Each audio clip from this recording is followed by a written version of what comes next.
+1 class. आज हम करेंगे प्राचीन कविता भाग में से कबीर जी के। पहले हमने किए थे इसके वेरी शॉर्ट क्वेश्चन। आज करने इसके शॉर्ट क्वेश्चन कि कबीर जी ने अपनी 2 पंक्तियों में गागर में सागर भर दिया। कि इतनी उनकी कविता के भाग को पढ़कर हमें उनसे कुछ सीखने की प्रेरणा मिलती है। कबीर इसी से रिलेटेड क्वेश्चन आपके। पहला क्वेश्चन है, कबीर जी के अनुसार मानव को जीवन में किन किन गुणों को अपनाना चाहिए। सदा ऐसी वाणी बोलनी चाहिए जो स्वयं को शीतल करे, दूसरों को सुख पहुँचाए। कि हमें मीठी वाणी का बोलनी चाहिए। हमें झूठा अभिमान घमंड नहीं करना चाहिए। और अहम यानी अपनी घमंड को त्याग करके अपना त्याग कर विनम्रता सबसे अच्छा व्यवहार करना चाहिए। जीवन में अच्छे कर्म रूपी धन को इकट्ठा करना चाहिए। भक्ति रूपी धन का जीवन में महत्व है कि परमात्मा की सच्ची भक्ति करनी चाहिए। और आडंबरों की बुरे विचारों से दूर रहकर सच्चे मन से ईश्वर को पाने की चेष्टा करनी चाहिए। नेक्स्ट क्वेश्चन है जी, मानव को गर्व क्यों नहीं करना चाहिए। कि मनुष्य को अपने पर घमंड नहीं करना चाहिए। क्यों? कबीर जी के अनुसार मनुष्य का जीवन नाशवान है। मौत हर वक्त हमारे सिर पर खड़ी है, ना जाने कब आए। कि पता नहीं कहाँ घर में या परदेश में। गर्व मानव को सिर को सीधा नीचे करता है, उसे ईश्वर के नाम से दूर करता है। गर्व अपनों को भी दूर कर देता है।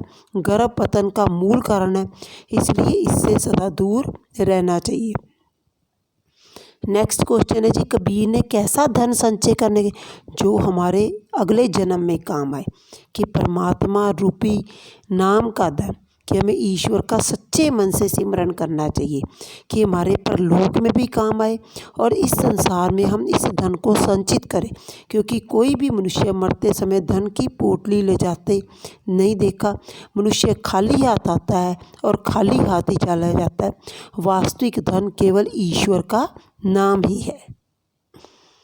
नेक्स्ट क्वेश्चन है जी, कबीर जी ने ईश्वर को माँ और स्वयं को बालक किस प्रकार। ईश्वर को माँ कि परमात्मा हमारे सभी अपराधों को माता के रूप में जिस प्रकार माता चाहे बच्चा उसके बाल भी खींचे फिर भी जन्म देने वाली माँ हमेशा उसी रक्षा के लिए सोचते, वह उसे कभी भी बुरा भला नहीं करती।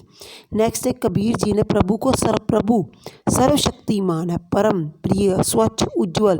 प्रभु की माया को कोई नहीं जान पाया, चाहे वह पीर है, पैगंबर है, कोई भी शिष्य, काजी, मुसलमान, देवी देवता, मनुष्य, गंधर्व आदि देव, ब्रह्मा विष्णु महेश ही क्यों ना हो, इसकी सहजता को कोई नहीं जान पाया।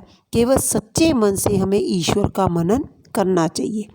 लास्ट क्वेश्चन है जी, कबीर ने रूढ़ियों का खंडन कि पुराने रीति रिवाजों का खंडन किया। कि क्या कहा है कि हम अपने जो बालों को मुंडवाते हैं उसकी जिसमें अपने मन को क्यों नहीं मुंडवाते, जिसमें सैकड़ों विकार पड़े हैं। कि हमें धार्मिक ग्रंथों को पढ़ना चाहिए, उसे जीवन में धारण करना चाहिए, ना कि फजूल के रीति रिवाजों से बचना चाहिए। इसमें कबीर जी ने कि साधुओं के बार बार केस कटवाने या मुंडने से हम परमात्मा को प्राप्त नहीं कर सकते। हमें सच्चे दिल से ईश्वर की प्रार्थना करनी चाहिए। आज इसी से रिलेटेड आपने प्राचीन कविता भाग पहली कविता कबीर जी के शॉर्ट क्वेश्चन है वही लर्न करने हैं। Thank you.